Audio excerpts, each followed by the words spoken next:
ಚಿತ್ರದುರ್ಗದ ರೇಣುಕಾಸ್ವಾಮಿ ಕೊಲೆ ಪ್ರಕರಣದಲ್ಲಿ 1 ವರ್ಷ ಜಾಮೀನು ನಿರಾಕರಿಸಿದ ಸುಪ್ರೀಂ ಕೋರ್ಟ್ ಆದೇಶ ಪರಿಷ್ಕರಣೆ ಕೋರಿ ಪ್ರಮುಖ ಆರೋಪಿ ನಟ ದರ್ಶನ್ ಮೇಲ್ಮನವಿ ಸಲ್ಲಿಸಿದ್ದಾರೆ. ಸುಪ್ರೀಂ ಕೋರ್ಟ್ ಆದೇಶ ಮಾರ್ಪಾಡು ಮಾಡುವಂತೆ ಕೋರಿ ಸುಪ್ರೀಂ ಕೋರ್ಟ್ಗೆ ನಟ ದರ್ಶನ್ ಅರ್ಜಿ ಸಲ್ಲಿಸಿದ್ದಾರೆ. 1 ವರ್ಷದೊಳಗೆ ಯಾವುದೇ ಜಾಮೀನು ಅರ್ಜಿ ಸಲ್ಲಿಸಲು ಅವಕಾಶ ಇಲ್ಲ ಎಂದು ನ್ಯಾಯಾಲಯ ಆದೇಶಿಸಿತ್ತು.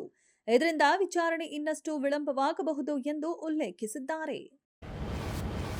ಅಮೆರಿಕ ಮತ್ತು ಇರಾನ್ ನಡುವೆ ಇತ್ತೀಚೆಗಷ್ಟೇ ಶಾಂತಿ ಒಪ್ಪಂದ ಏರ್ಪಟ್ಟಿದ್ದರೂ ಇರಾನ್ನಲ್ಲಿರುವ ಭಾರತೀಯ ರಾಯಭಾರ ಕಚೇರಿಯು ಬುಧವಾರ ತನ್ನ ನಾಗರಿಕರಿಗೆ ಹೊಸದೊಂದು ಮಹತ್ವದ ಪ್ರಯಾಣ ಮಾರ್ಗಸೂಚಿಯನ್ನ ಪ್ರಕಟಿಸಿದೆ. ಮುಂದಿನ ಆದೇಶ ಬರುವವರೆಗೂ ಭಾರತೀಯ ಪ್ರಜೆಗಳು ಇರಾನ್ಗೆ ಯಾವುದೇ ರೀತಿಯ ಅನಿವಾರ್ಯವಲ್ಲದ ಪ್ರಯಾಣವನ್ನ ಕೈಗೊಳ್ಳಬಾರದು ಎಂದು ಭಾರತ ಸರ್ಕಾರ ಕಟ್ಟುನಿಟ್ಟಿನ ಸಲಹೆ ನೀಡಿದೆ.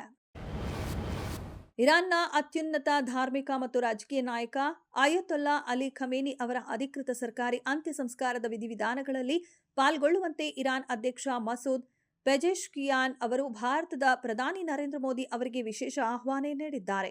ಈ ರಾಜತಾಂತ್ರಿಕ ಆಹ್ವಾನವು ಉಭಯ ದೇಶಗಳ ನಡುವಿನ ದೀರ್ಘಕಾಲದ ಬಾಂಧವ್ಯದ ದೃಷ್ಟಿಯಿಂದ ಅತ್ಯಂತ ಮಹತ್ವದ ಬೆಳವಣಿಗೆಯಾಗಿದೆ ಎಂದು ವಿಶ್ಲೇಷಿಸಲಾಗಿದೆ. ದಾವಣಗೆರೆ ಜಿಲ್ಲೆಯ ಹರಿಹರದಲ್ಲಿ ಮಂಗಳವಾರ ಬಂಧಿಸಲಾಗಿದ್ದ ಉತ್ತರ ಪ್ರದೇಶ ಮೂಲದ ಶಂಕಿತ ಉಗ್ರನ ವಿಚಾರಣೆ ವೇಳೆ ದೇಶವನ್ನೇ ಬೆಚ್ಚಿ ಬೀಳಿಸುವಂತಹ ಸ್ಫೋಟಕ ಮಾಹಿತಿ ಬಯಲಾಗಿದೆ.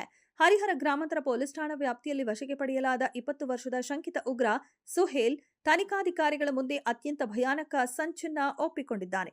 ಕೋಟ್ಯಾಂತರ ಹಿಂದೂಗಳ ಆರಾಧ್ಯ ದೈವದ ನೆಲೆಯಾದ ಉತ್ತರ ಪ್ರದೇಶದ ಅಯೋಧ್ಯೆಯ ರಾಮಮಂದಿರವನ್ನ ಬಾಂಬಿಟ್ಟು ಸ್ಫೋಟಿಸಲು ನಾನು ಬಯಸಿದ್ದೆ ಎಂದು ಈತ ವಿಚಾರಣೆಯ ವೇಳೆ ಬಾಯ್ಬಿಟ್ಟಿದ್ದಾನೆ.